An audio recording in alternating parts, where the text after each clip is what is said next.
자, 친구들 반갑습니다. 우리는 어제 성령 하나님이 우리에게 예수님이 이루신 구속의 일을 어떻게 적용시켜 주시는가, 연결시켜 주시는가 하는 것을 생각해 보았습니다. 구원의 계획은 성부 하나님이, 구원의 실행은 성자 예수님이, 그리고 구원의 적용은 성령 하나님이라고 했지요. 여러분들이 지금 배우고 있는 이 요리가 지금 당장에는 조금 어렵게 느껴질지라도 지금 당장 이게 무슨 의미가 있느냐라는 생각이 든다 할지라도 목사님이 첫 시간에 이야기했듯이 요리는 울타리와 같아요. 그래서 양들이 생활할 때 항상 울타리를 쳐다보면서 살지는 않지요. 그러나 울타리에 문제가 생기기 시작하면 곧 사고로 이어지는 것을 우리는 알게 됩니다. 그만큼 요리가 중요하다는 것이죠. 여러분들이 조금 어렵더라도 끝까지 인내하면서 목사님과 함께 정주행했으면 좋겠습니다. 목사님이 이제 요리학교를 참여하고 있는 1학년 된 목사님 아들에게 이렇게 물어봤어요.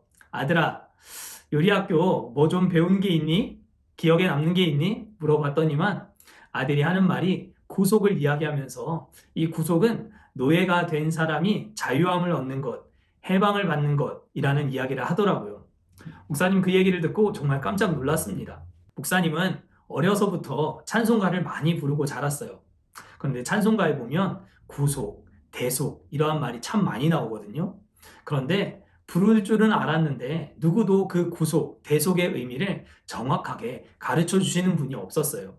그래서 목사님은 어린 시절 이 구속의 의미를 한참 오해하면서 생활하기도 했었는데요. 여러분들은 참 복받은 거예요. 누군가 이렇게 성경에 나오고 있는 중요한 요리들, 진리들을 알기 쉽게 설명해 주고 또 여러분들이 배울 수 있는 기회를 가졌다는 것.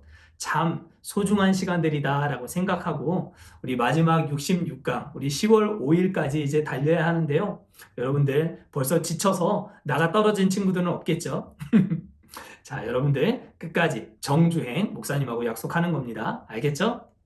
자, 그러면 성령 하나님의 그 연결은 9단계로 구성되어 있다라고 했어요.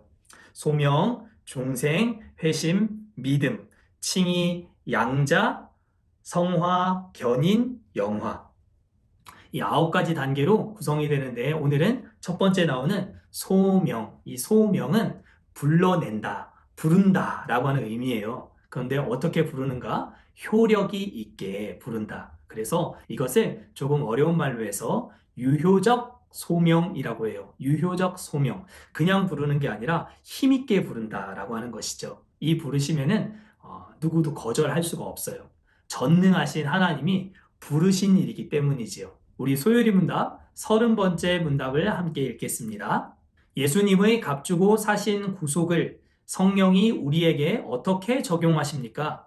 성령은 우리를 효력 있는 부르심으로 부르셔서 우리 안에 믿음을 일으켜 주시고 예수님과 연합하게 하심으로 예수님의 값주고 사신 구속을 우리에게 적용해 주십니다.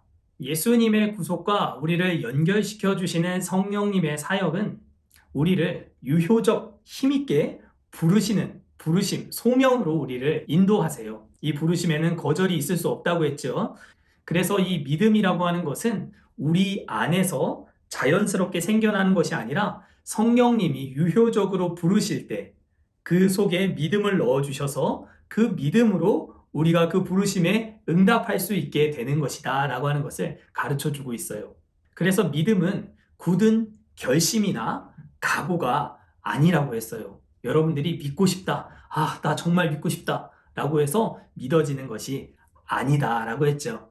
성령 하나님이 우리 안에 믿음을 주시고 유효적으로 부르실 때 우리는 예수님을 알게 되고 믿게 되는 것이에요. 그래서 구원은 성령 하나님이 우리를 부르시고 우리 안에 믿음을 주실 때 그때부터 시작되는 것이다 라고 말할 수 있어요. 소요리 문답 31번째 문답은 우리에게 이 유효적 소명이 무엇인가 하는 것을 정확하게 설명을 해주고 있어요. 목사님 한번 읽어볼게요. 효력 있는 부르심은 하나님의 성령이 하시는 일로서 우리의 죄와 비참함을 깨닫게 하시고 우리의 마음을 밝게 하여 예수님을 알게 하시고 우리의 의지를 새롭게 하셔서 우리로 하여금 복음 가운데 값없이 주시는 예수님을 영접하도록 우리를 설득해 믿게 하시는 것입니다. 너무나도 명쾌한 설명이라 할 수 있어요. 성령 하나님이 우리를 부르시는 것은 예수님을 알게 하시고 믿게 하시는 것이다 라는 것이죠. 우리가 예수님을 열심히 찾았기 때문에 예수님을 발견하게 된 게 아니에요. 여러분들이 공부를 열심히 하거나 또 내가 착한 일을 많이 했다고 해서 예수님을 믿을 수 있게 되는 것이 아니다라는 것이죠. 그래서 우리는 구원을 이야기할 때 믿었다라는 표현보다는 사실은 믿어졌다, 믿어지게 되었다라고 하는 표현이 더 정확한 것이라 할 수 있습니다. 여기서 우리는 전도를 한번 생각해 볼 필요가 있습니다. 전도. 여러분들 전도가 무엇이죠? 전도는 예수님을 전하는 거예요. 예수님의 복음을 전달하는 것이죠. 그런데 많은 사람들이 이 전도를 오해하고 있어요. 교회를 소개하거나 선물을 줘서 교회를 데리고 나오는 것, 그것을 우리가 전도라고 착각을 하는데요. 사실 전도는 예수님을 있는 그대로 예수님이 하신 일을 전하는 일이에요. 그 사람이 믿는가 믿지 못하는가 하는 것은 하나님 손에 달려있는 일이죠. 우리는 누가 구원받았는가 이 땅을 살아가는 동안은 알 수 없다고 했어요. 하나님이 택하신 사람, 그리고 유효적 소명으로 효력 있게 부르시는 사람들, 그 사람들에게 복음의 메시지가 들려올 때 그 믿음으로 반응하게 하실 거예요. 그렇기 때문에 우리는 때를 얻든지 못 얻든지 예수님을 전하는 일에 힘쓰면 되는 거예요. 여러분들 교회 나와 보라고, 우리 교회는 밥이 맛있다고 하는 것도 큰 범위 안에서는 전도의 한 부분이 될 수는 있지만 그것을 전도라고 말할 수는 없어요. 여러분들 복음 전도, 여러분들이 지금까지 배웠던 내용들을 정리해서 복음을 전해볼 수 있는 그런 기회를 만들어 보면 어떨까요? 자, 오늘 요리는 여기까지. 자, 우리 내일 이 시간에 다시 만날게요. 안녕!